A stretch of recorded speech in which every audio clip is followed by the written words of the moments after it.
Hello my dear students, कैसे आप सभी। उम्मीद करता हूँ कि आप सभी एकदम बहुत बढ़िया होंगे। आपका फिर से स्वागत है हमारी एक और नई वीडियो में। और आज हम फिर आपके लिए लेकर आए हैं पॉलिटिकल साइंस का एक और प्रीवियस ईयर क्वेश्चन पेपर। जी हाँ बच्चे, कल आप लोगों का एग्जाम है और ये आखिरी पॉलिटिकल साइंस का प्रीवियस ईयर क्वेश्चन पेपर है। उसके बाद फिर हम हिस्ट्री के जो प्रीवियस ईयर क्वेश्चन पेपर है वो देना स्टार्ट कर देंगे। सेट नंबर 2 आज के वीडियो में करने वाले हैं पॉलिटिकल साइंस के ये सारे क्वेश्चंस हैं। अगर आपको भी इस तरह के पॉलिटिकल साइंस के या किसी भी सब्जेक्ट के प्रीवियस ईयर क्वेश्चन पेपर देखने हैं तो हमारे चैनल को सब्सक्राइब जरूर कर लीजिएगा, बेल आइकन को प्रेस कर लीजिएगा, क्योंकि ये चैनल इस तरह की लगातार वीडियोस आपको देता रहेगा। चलिए बच्चे, शुरू करते हैं आज के अपने इस वीडियो को और देख लेते हैं क्या क्या क्वेश्चंस आज के इस प्रीवियस ईयर क्वेश्चन पेपर में आपके लिए मौजूद है। ठीक है बच्चे, सबसे पहले प्रश्न पर चलते हैं। सबसे पहला ही प्रश्न जो है वो अभिकथन और कारण वाला प्रश्न है और इन अभिकथनों को पढ़कर सही उत्तर का हमें चुनाव करना है। अभिकथन की बात करें तो कह रहा है कि संयुक्त राष्ट्र से आशा की जाती है कि वे एक ध्रुवीय विश्व में बेहतर काम कर पाएगा। ये बात बिल्कुल सही है। संयुक्त राष्ट्र संघ से ये आशा की जाती है कि वो एक ध्रुवीय विश्व में एक बेहतर कार्य कर पाए। कारण की देख लेते हैं, कारण बात कर लेते हैं। सोवियत संघ के विघटन के बाद कई नए देश संयुक्त राष्ट्र संघ के सदस्य बने। ये बात भी एकदम सही है। सोवियत संघ के विघटन के बाद कई सारे जो देश हैं वो सोवियत संघ संयुक्त राष्ट्र संघ के क्या बनते हैं, सदस्य बनते हैं। पर अगर आप इसे पढ़ेंगे तो आपको ये पता चलेगा कि कारण का अभिकथन से कोई लेना देना नहीं है, यानी अभिकथन की व्याख्या नहीं कर पा रहा है कारण। तो हम जाएंगे ऑप्शन नंबर बी के साथ। ए और आर दोनों ही सही है, परंतु आर जो है ए की सही व्याख्या नहीं कर पा रहा है। दूसरे प्रश्न में आ जाते हैं। दूसरे प्रश्न में भी ये अभिकथन और कारण वाला प्रश्न है। अभिकथन में कह रहा है कि 1990 के दशक के संवैधानिक राजतंत्र के दौरान नेपाल की राजनीतिक पार्टियों और आम जनता अधिक खुली और उत्तरदायी शासन प्रणाली चाहती थी। ये बात एकदम सही है। राजा सेना की सहायता से सरकार का पूर्ण नियंत्रण बनाए हुए थे और उसने नेपाल में लोकतंत्र के विस्तार को प्रतिबंधित किया था। बच्चों, अगर हम बात करें यहाँ पर सरकार को, यहाँ पर नेपाल में जो राजा थे सरकार को प्रतिबंधित किया था, पर उन्होंने कभी भी अपनी सेना की सहायता नहीं ली थी। ठीक है, सेना का कोई जिक्र नहीं आता है यहाँ पर नेपाल वाले किस्से में। तो आप यहाँ पर कह सकते हैं कि हम ऑप्शन नंबर सी के साथ जाएंगे। ए सही है, लेकिन आर जो है वो पूरी तरीके से क्या है, गलत है। ठीक है, अपने अगले प्रश्न की तरफ आ जाते हैं, हम अपने तीसरे प्रश्न की तरफ। अगर आप हमारे चैनल पर नए हैं तो चैनल को सब्सक्राइब जरूर कर दीजिएगा, बेल आइकन को प्रेस कर दीजिएगा, क्योंकि ये चैनल आपको इस तरह की वीडियोस लगातार देता रहेगा। तीसरे प्रश्न की बात करते हैं तो कह रहा है कि जम्मू कश्मीर से संबंध अनुच्छेद 370 को कब समाप्त किया गया। आप सभी को पता है कि जम्मू कश्मीर में पहले धारा 370 थी, पर जो मोदी सरकार है उन्होंने धारा 370 को यहाँ से हटा दिया है। तो ये धारा 370 कब हटाई गई? 26 जनवरी 2019 को, 9 अगस्त 2019 को, 15 अगस्त 2019 को, या फिर 19 अगस्त 2019 को? तो बच्चों मैं आपको बता दूं, इसे हटाया गया 9 अगस्त 2019 को। ठीक है, ऑप्शन नंबर सी इसका एकदम सही उत्तर हो जाने वाला है।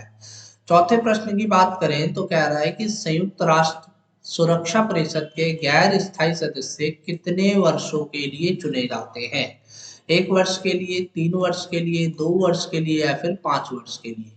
अगर बात करें सुरक्षा परिषद के गैर स्थायी सदस्यों के बारे में, अस्थायी सदस्यों के बारे में, तो अस्थायी सदस्य 2 वर्ष के लिए चुने जाते हैं, यानी इसका जो ऑप्शन नंबर बी होगा वो एकदम सही हो जाने वाला है। ठीक है, पांचवें प्रश्न की तरफ हम चलते हैं। पांचवें प्रश्न में देख लेते हैं क्या दे रखा है। पांचवें प्रश्न में बताया है कि निम्नलिखित में से कौन सा एक नीति आयोग का उद्देश्य नहीं है। नीति आयोग का गठन 2015 में किया गया मोदी सरकार के द्वारा। योजना आयोग के स्थान पर एक नया संगठन बनाया गया, नीति आयोग। ठीक है, तो कह रहा है कि नीति आयोग का उद्देश्य नहीं है भारत की विकास प्रक्रिया के लिए रणनीतिक नीति प्रदान करना, संघीय सरकार के लिए थिंक टैंक के रूप में काम करना, विकास कार्यक्रमों के लिए धन की व्यवस्था करना और नीति के धीमे क्रियान्वयन को समाप्त करना।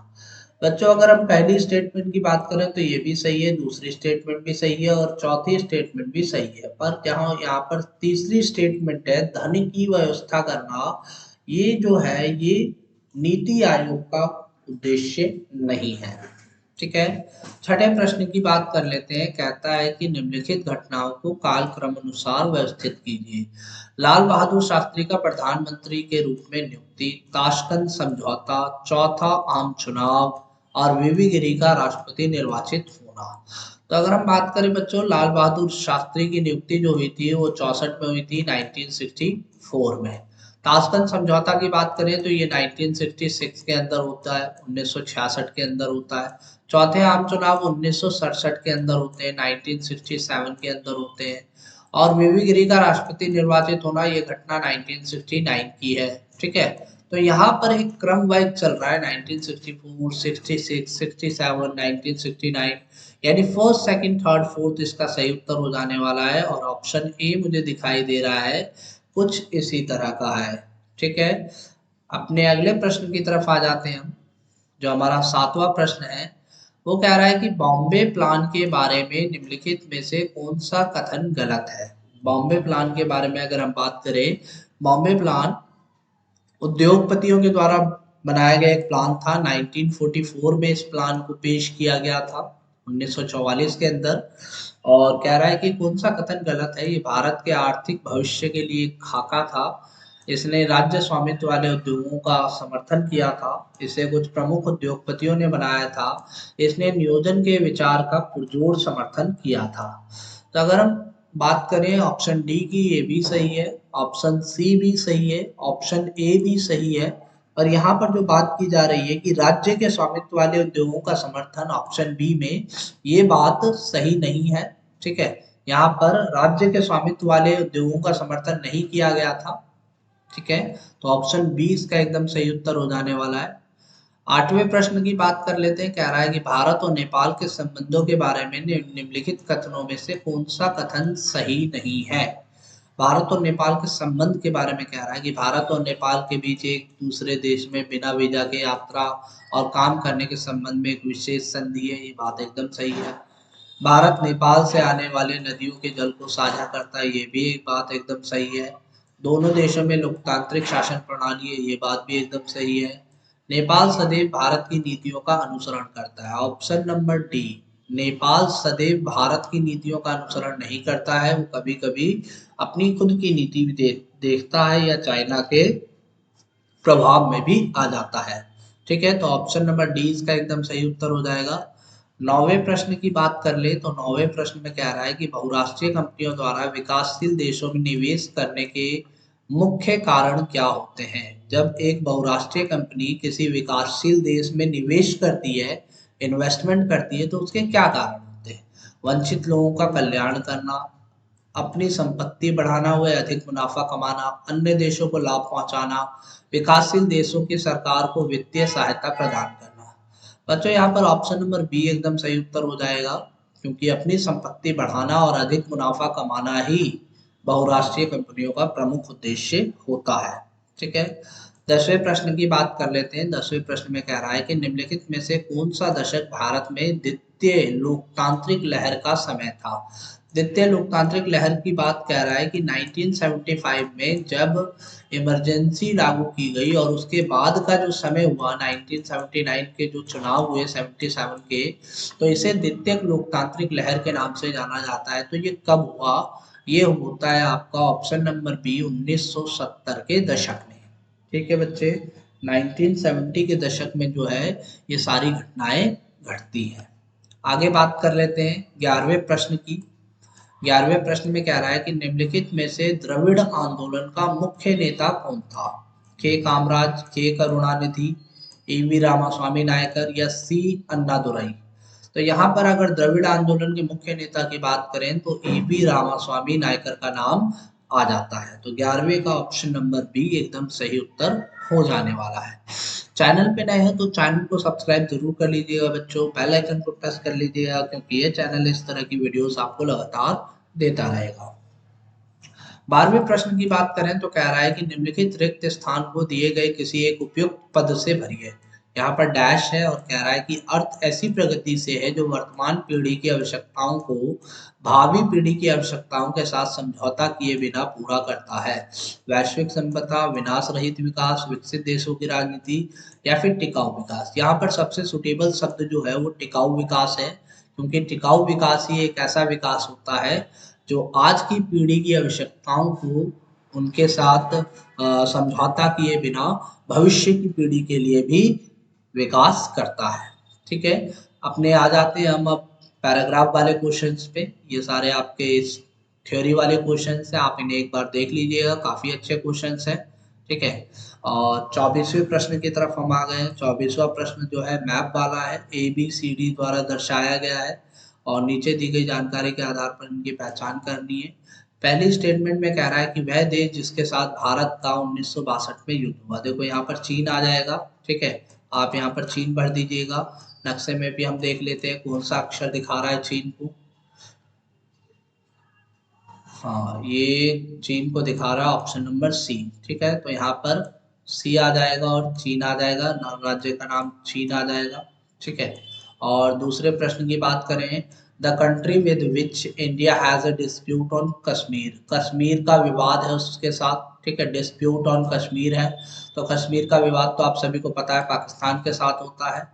तो ऑप्शन नंबर डी, यहाँ पर अक्षर डी आ जाएगा और यहाँ पर लिखा जाएगा आपका पाकिस्तान। ठीक है, आगे बात कर लेते हैं। आगे कह रहा है कि the country which came into existence after the 1971 war. 1971 के बाद ऐसी कौन सी कंट्री थी जो एग्जिस्ट करती है?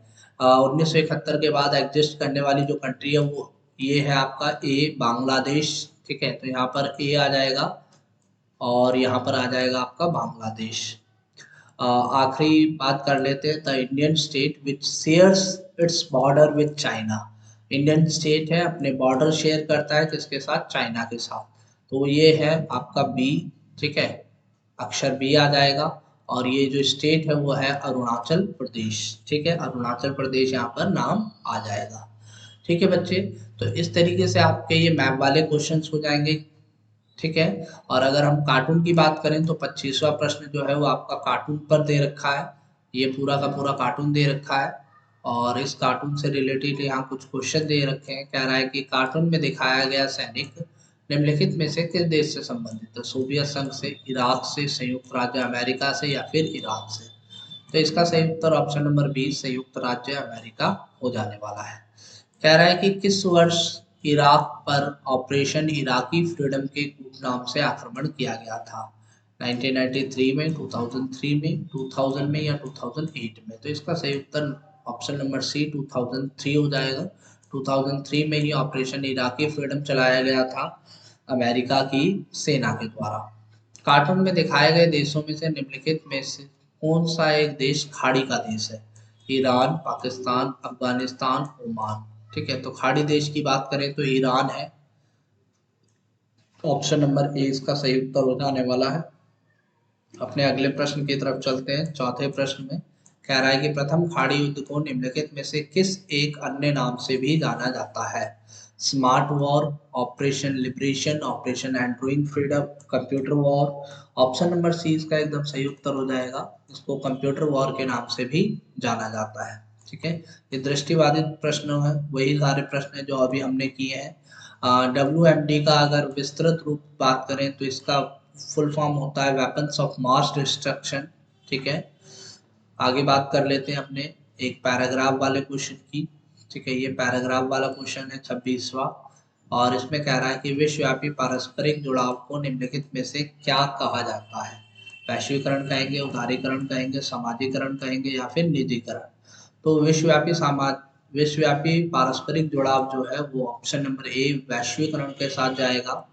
वैश्वीकरण के क्या आयाम है? राजनीतिक, सामाजिक, आध्यात्मिक। आध्यात्मिक नहीं होता, सामाजिक, आर्थिक, भौगोलिक। भौगोलिक भी नहीं होता, राजनीतिक, आर्थिक और पर्यावरणीय। पर्यावरणीय भी नहीं होता, सामाजिक, राजनीतिक, सामाजिक और आर्थिक। ऑप्शन नंबर डी एकदम सही उत्तर हो जाएगा हमारा, ऑप्शन नंबर डी।